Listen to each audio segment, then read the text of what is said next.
Hi, Mark Beatty with my next video to help your organisation be more creative and more innovative.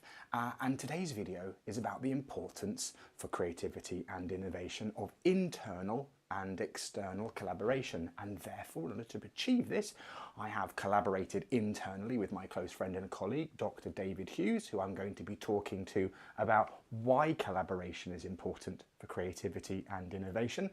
And then you're going to hear from two external collaborators, Professor Plucker from Hopkins University and Professor Lubart from Rene Descartes University in Paris. And they're going to be sharing their thoughts on what leaders can do to boost creativity and innovation via collaboration. So first off, hearing between myself and David Hughes. So David, why is collaboration so important for creativity and innovation?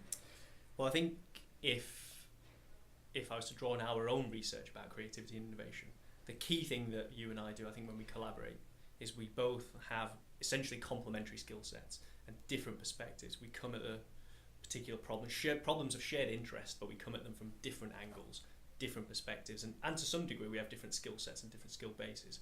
So collaboration, in some respects, is a really simple yet crucial component of creativity, and that is many tasks are complicated. They require lots of skills, diverse things, and one single person is unlikely to have all of that covered. 2, 3, or maybe more people can build up that skill base and make sure that you can attack a complex problem with the necessary skills. I think adding to that, we talk about the process of being creative as one of mashing together or making connections between ideas. When you and I collaborate, because of your different skill set and background, you say stuff that makes me think differently, and sometimes I might say things that will challenge what you're thinking, and we help one another think differently. Yes. And I think there's one thing I'd probably suggest to add into the final one is about this internal, external. How can you possibly really understand your customer or your service user if you don't collaborate with them, if you don't understand what your suppliers are up to and what new technologies or processes or services they've got? How can you use them? So I think it's really important to collaborate internally, but also that external collaboration with other people are going to help us think differently. I agree completely. I mean, in fact, we've just come back from the UK Creativity Researchers Conference, and the whole point of that conference is for us to go and find out what is the rest of our external network up to, what challenges are they facing, what problems do they have, can we address those issues from a research perspective. They are essentially our customer base, they're our user service, so I couldn't agree more. Collaboration is key. Collaboration is key. So we know collaboration, of course, is important for creativity and innovation, because if we collaborate with different people inside our organisation, as well as collaborating from people outside our organisation, it's going to help us think differently. So next up, we're going to hear from two external collaborators, Professor Jonathan Plucker from Hopkins University and Professor Todd Lubart from Rene Descartes University. Now, John's going to be telling us some thoughts about how to manage risk and the dangers of always collaborating about everything. And then Todd's going to give us some thoughts about building the right climate and matching the right people to the right tasks. We know from surveys of business leaders, managers, that they're really emphasizing group work and collaboration.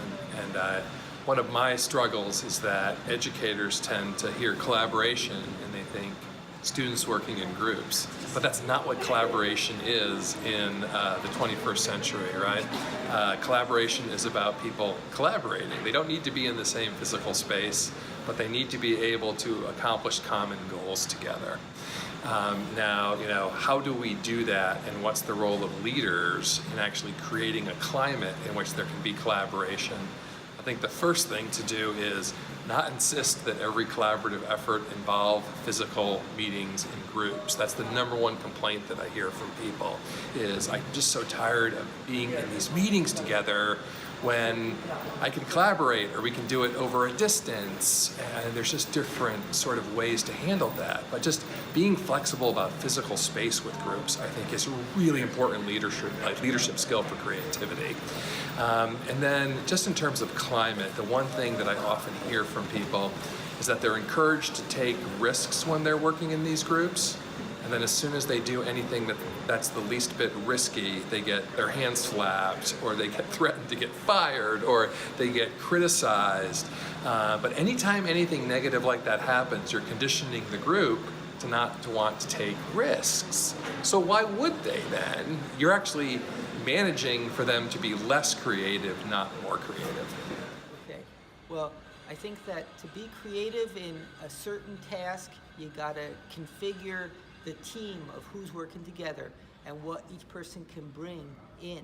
And so part of it is to know who you got that can play on the team and how are they gonna interact together, and who's got a certain strength that they can bring, who's got a different strength that they can bring, so that you harness and optimize who's with you on the project. But I think that the other main thing to think about in terms of boosting collaboration to be creative is to look at the task that you want to accomplish and what kind of things, what kind of skills, what kind of phases of work there are to get that task to be a most creative result. And then part of it is who you got on the team working together, and part of it is helping them to come into play at the right moment so that you hit what you need with the person who's got something to offer at the right moment, and that leads to hopefully a successful creative collaboration. So, we've heard that collaboration, internal and external, is absolutely vital for helping us to be creative. It's going to help us think differently. We've then also heard from our colleagues, our external collaborators, who've talked about the importance of managing risk, getting the right climate, not collaborating about everything all the time, and matching different skills to different tasks when we're collaborating. If I can leave you with one final thought, it would be this. We have a tendency to surround ourselves and to have a like-me approach. We want to work with people like us. We want to collaborate with people like us. And as a result, there's a tendency for us to always collaborate with the same people. My one final thought, burst out your bubble. Next time you need to collaborate, make sure it's somebody different sat round the table. It might not be the easiest thing to do, but I bet it will give your thinking a boost.